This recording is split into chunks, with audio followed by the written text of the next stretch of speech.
CKN, berjumpa lagi dengan podcast Pati Happy yang semakin happy. Pada kesempatan hari ini, perkenalkan saya Fani Melandari selaku host yang akan memimpin jalannya podcast hari ini. Hari ini kita akan membahas terkait topik yang sangat luar biasa dan tentunya akan bermanfaat bagi sobat CKN semua. Apakah itu? Iya, jadi hari ini kita akan membahas terkait pelayanan fasilitas kesehatan tingkat pertama yang telah bekerja sama dengan BPJS yang saat ini kualitasnya semakin meningkat, semakin mudah, cepat, dan setara. Dan tentunya hari ini saya juga tidak sendirian, nanti akan ada dua narasumber yang sangat luar biasa, yang sangat berkompeten di bidangnya. Yang pertama ada Bapak Wahyu Gianto selaku Kepala Cabang BPJS Kesehatan Kantor Cabang Pati. Yang kedua ada Ibu Rismiati selaku Kepala Puskesmas Todana. Nah, saat ini sudah bersama kita semua, yaitu narasumber yang pertama dari Bapak Wahyu Gianto selaku Kepala Cabang BPJS Kesehatan Pati. Selamat datang Bapak. Ya, monggo Bapak untuk memperkenalkan diri terlebih dahulu. Halo sahabat CKN, perkenalkan saya Wahyu Gianto selaku Kepala Cabang BPJS Kesehatan Pati. Saya senang sekali hari ini kita bersama-sama dengan sahabat CKN membahas apa Mbak Fani? Membahas terkait pelayanan kesehatan di fasilitas kesehatan tingkat pertama. Oke, Bapak. membahas layanan fasilitas tingkat pertama di 3 kabupaten, yaitu Pati, Rembang, dan Blora. Betul sekali Bapak, karena kan memang saat ini adalah era transformasi digital ya Bapak. Dampak positif Bapak dari implementasi transformasi digital saat ini begitu. Nah, kalau dari sisi BPJS kesehatannya Bapak, untuk mencapai hal tersebut, adakah inovasi yang mungkin sudah dirancang agar implementasi digital itu bisa diterapkan dengan baik Bapak? Terima kasih Mbak Fani. Terkait dengan kemudahan layanan transformasi digital yang kita terapkan, tentunya kita kolaborasi dengan semua stakeholders termasuk juga fasilitas kesehatan utamanya tingkat pertama maupun tingkat lanjutan. Kami melakukan semua validasi terkait dengan layanan sudah menggunakan validasi biometri. Salah satunya adalah layanan finger, kemudian yang terakhir adalah layanan face recognition. Dan ini memang terbukti sekali di mana layanan face recognition di semua rumah sakit kami itu hanya membutuhkan kurang lebih 3 detik. Hanya 3 detik saja ya Bapak. Wah, luar biasa sekali ya Bapak ya. Dengan adanya transformasi digital ini, kemudian adanya Vista ya Pak ya. Vista, itu kan juga untuk memvalidasi data peserta, betul ya Pak ya? Betul. Oke. Semua fasilitas kesehatan kami di 3 kabupaten sudah menggunakan face recognition semua. Dan rata-rata ada yang 35 titik ya, 35 titik sampai dengan 9, ada yang 12 titik di setiap rumah sakit. Oh, hanya sehingga ini betul-betul memudahkan, mempercepat layanan kepada pelanggan kita. Sesuai dengan keinginan kita bersama, komitmen kita bersama bahwa layanan di fasilitas kesehatan, ya utamanya di fasilitas kesehatan tingkat pertama maupun tingkat lanjutan, itu dari orang daftar sampai dia pulang kita akan 1,5 jam harus clear. Iya, jadi untuk layanannya itu lebih cepat, mudah, dan setara ya Bapak? Lebih cepat, mudah, dan setara tentunya. Itu untuk di fasilitas kesehatan tingkat lanjutan ya Bapak ya? Betul. Kalau untuk di fasilitas kesehatan tingkat pertamanya Bapak? Nah, fasilitas kesehatan tingkat pertama kita juga tidak kaleng-kaleng ya. Secara nasional kita juga bisa terlihat capaian antrian mobil CKN sudah di angka 27,69. Artinya udah luar biasa ya. Sekali dari ya, Bapak, ya. Dari implementasi awal, kemudian ini baru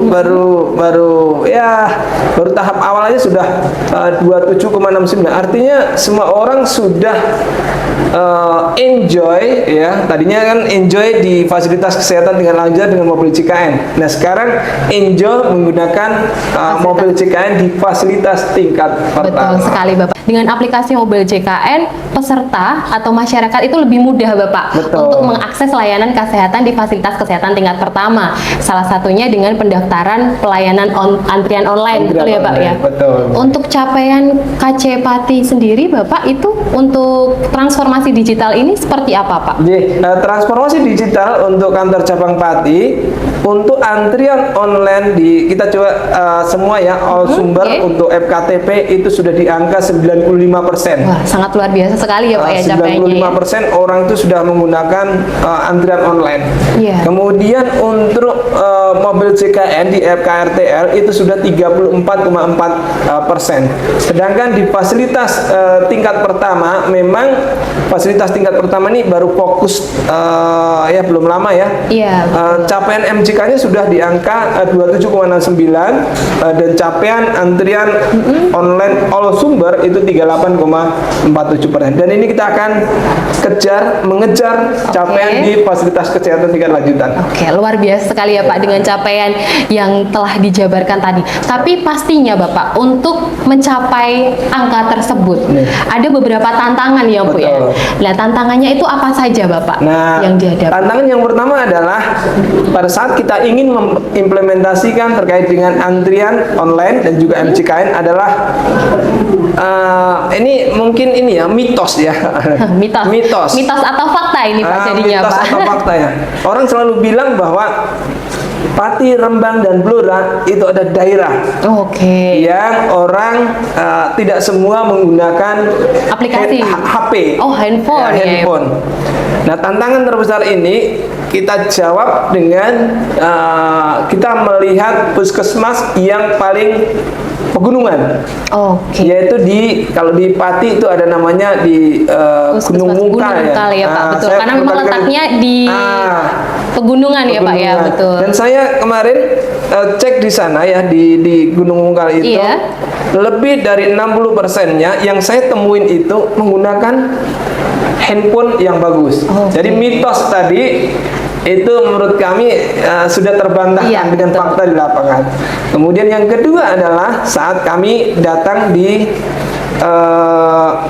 Rembang. Rembang itu juga gitu. Hampir semua orang menggunakan mobil JKN. Sehingga kami dengan fakta-fakta di lapangan ini tentunya memudahkan kolaborasi dengan fasilitas kesehatan yang tadinya ketakutan peserta tidak memiliki HP, peserta tidak menggunakan handphone, tidak punya aplikasi, itu terbantahkan sehingga memudahkan saya untuk mengkomunikasikan dengan baik. Berarti memang untuk mindset yang semula Pati, Rembang, Blora ini adalah daerah yang mungkin bisa dikatakan tertinggal, itu terpatahkan ya Pak ya. Karena memang masyarakat di Pati, Rembang, Blora itu sudah melek akan teknologi, betul ya Pak ya. Kemudian yang kedua adalah komitmen bersama. Kita harus tahu bahwa MJKN ini selain memudahkan peserta, juga akan menghemat efisiensi di fasilitas kesehatan. Contohnya ya, kalau tadinya orang berduyun-duyun di fasilitas tingkat pertama berduyun-duyun ngantri di situ, butuh waktu yang lebih lama ya Pak ya? Waktu lama, kemudian ruangan yang lama, kemudian AC yang banyak, sehingga dia nyaman. Nah sekarang di fasilitas kesehatan tingkat pertama, orang berobat 5 menit kemudian baru dia datang, sehingga orang yang ngantri di fasilitasnya itu tidak berjubel. Berarti di aplikasi mobil JKN yang telah dirancang sedemikian rupa oleh BPJS Kesehatan itu sudah termasuk waktu estimasi layanannya ya Pak ya? Jadi katakanlah kita nomor 2 ya, nomor 2 masih berapa menit lagi itu terlihat. Betul. Jadi peserta itu dimudahkan dengan adanya aplikasi mobil JKN dengan estimasi waktu layanannya tersebut ya Pak ya. Ini kan berarti capaian kantor cabang Pati ini sudah luar biasa ya Bapak ya. Kira-kira rahasianya apa sih Bapak? Bapak sebagai pemimpin KC Pati ini, kiat-kiatnya atau mungkin tipsnya untuk mencapai capaian tersebut itu apa saja Bapak? Terima kasih. Saya tentunya bahagia berada dalam ekosistem yang sangat-sangat bagus 3 kabupaten kami, Rembang, Pati, dan Blora. Kolaborasi dengan semua stakeholders, kolaborasi dengan tim sendiri itu sangat bagus, sehingga membangun komitmen untuk mencapai yang terbaik itu sangat mudah. Jadi intinya adalah kalau kita ingin mengejar sesuatu, yang pertama adalah bagaimana kita membangun komitmen bersama. Betul. Kemudian bagaimana mengkomunikasikan mengkolaborasikan dengan semua stakeholders termasuk juga dengan internal kita untuk mencapai tujuan tersebut. Berarti salah satu kuncinya adalah kolaborasi. Jadi begitu Sobat JKN, untuk mencapai capaian KC Pati yang sangat luar biasa ini, salah satu kuncinya adalah kolaborasi. Begitu ya Bapak ya. Kemudian Bapak, untuk capaian KC Pati yang sudah luar biasa ini, dari tantangan tersebut ya Pak, daerah pegunungan salah satunya kan kalau di Blora ini adalah Todanan ya Pak, itu sudah diapit oleh beberapa kota, ada juga banyak tantangannya, dan ternyata dari fasilitas kesehatan itu juga sudah mengimbangi kolaborasi dengan BPJS Kesehatannya untuk mencapai hal tersebut begitu. Kalau dari Bapak sendiri, mungkin ada tidak Pak hal yang kedepannya akan dicapai lebih lagi, atau inovasi kedepannya yang ingin Bapak capai untuk KC Pati ini? Kedepannya adalah saya ingin orang itu ke fasilitas tingkat pertama, dia hanya menunjukkan wajahnya, sehingga implementasi face recognition itu utamanya adalah di fasilitas kesehatan tingkat pertama. Supaya pada saat dia eligible kemudian membutuhkan layanan lebih lanjut, dia datanya sudah terrecord ya Pak. Terrecord dan eligible. Kemudian lebih cepat orang itu mendapatkan layanan lebih cepat ya. Kemudian yang terakhir adalah tentunya yang kami inginkan memang kecepatan, kemudahan, dan ke depan itu saya ingin orang ke fasilitas kesehatan tingkat pertama itu senang, happy ya. Iya. Salah satunya adalah bagaimana kolaborasi yang tadinya menunggu itu di kantor bisa ditunggu di wilayah sekitar ya, atau menunggu di kafe, di toko-toko ataupun di warung-warung, sehingga jadi lebih nyaman ya Pak ya untuk peserta JKN juga. Perekonomian di sekitar juga akan semakin untuk meningkatkan UMKM sekitarnya juga ya Pak ya. Kita akan kolaborasikan itu, mungkin nanti kita coba membuat program baru dengan pemerintah daerah. Oke, luar biasa sekali ini Bapak. Berarti dari aplikasi Mobile JKN itu pun sudah bisa ya Bapak untuk mendeteksi screening kesehatan untuk diri sendiri, begitu ya Pak ya. Oke, baik Bapak. Dan semoga harapan-harapan dari Bapak Wahyu Gianto ini bisa terrealisasi dengan adanya dukungan dari berbagai pihak ya Pak ya, dengan adanya kolaborasi yang baik. Begitu ya Pak ya. Betul, dan layanan terbaik di FKTP ya, terbaik nasional, mungkin juga malah kita tidak hanya nasional juga internasional. Layanan terbaik itu bisa kita wujudkan di 3 kabupaten kami, Pati, Rembang, dan Blora. Wah, luar biasa sekali. Itu berarti untuk pencapaian pelayanan fasilitas kesehatan yang cepat, mudah dan setara. Begitu ya Pak ya. Oke, baik Bapak. Mungkin untuk podcast hari ini cukup sekian. Terima kasih. Terima kasih Bapak Nit. Ya, terima kasih Bapak atas waktunya. Sebelumnya mungkin kita bersama-sama saya goodbye kepada Sobat JKN dengan di tengah ya Pak ya. Sobat JKN, salam sehat bersama BPJS Kesehatan.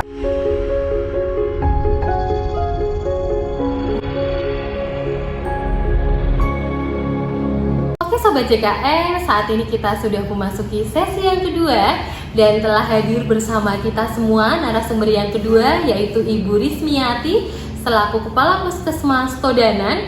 Selamat datang Ibu Rismi. Silahkan Ibu untuk memperkenalkan diri terlebih dahulu kepada Sobat JKN. Halo Sobat JKN, perkenalkan saya Rismiati, Kepala UPTD Puskesmas Todanan, Kabupaten Blora. Ya, terima kasih Ibu Rismi. Mungkin sebelumnya kita sapa dulu Sobat JKN ya Ibu ya. Kita bisa sapa dulu. Halo Sobat JKN. Iya. Jadi hari ini Ibu kita akan membahas yang sangat viral ya Bu ya, terkait transformasi digital. Jadi kan karena memang transformasi digital saat ini itu memang untuk mempermudah pelayanan, betul ya Bu ya? Di Puskesmas Todanan sendiri Ibu, bagaimana dampak positif yang telah dirasakan oleh masyarakat terkait transformasi digital ini? Dengan sistem baru, sistem digital pelayanan saat ini sangatlah luar biasa, masyarakat antusias dalam menyambut dengan adanya sistem baru ini, sehingga memang dampak dari ini masyarakat sangat terbantu ya Bu ya dengan terbantu, adanya sangat transformasi memanfaatkan ini. seperti ini, karena masyarakat bisa mendapatkan pelayanan, contohnya saja dengan pelayanan pendaftaran online, sehingga betul. masyarakat ini langsung bisa, tidak perlu harus ngantri lama. Betul sekali. Jadi dari rumah pun Betul. masyarakat sudah bisa untuk melakukan pendaftaran antrian online-nya ya Bu ya. Jadi bisa dilaksanakan pendaftaran H-1 sebelumnya, sehingga pada waktu di puskesmas, datang di puskesmas langsung mendapatkan pelayanan. Seperti itu. Berarti memang di era transformasi digital ini untuk pelayanan kesehatan itu semakin mudah dan juga semakin cepat ya Ibu ya. Oke. Berarti memang terkait transformasi digital yang telah diterapkan ini atau diimplementasikan mendapatkan dampak yang positif ya Bu ya. Ya, sangat Respon positif bagi masyarakatnya masyarakat. sudah banyak juga Iya. nih Bu. Sehingga ini memang betul-betul dirasakan manfaatnya oleh masyarakat untuk mendapatkan pelayanan JKN ini. Oke. Itu kalau dari sisi masyarakatnya ya Ibu ya. Mungkin dari pihak internal puskesmasnya.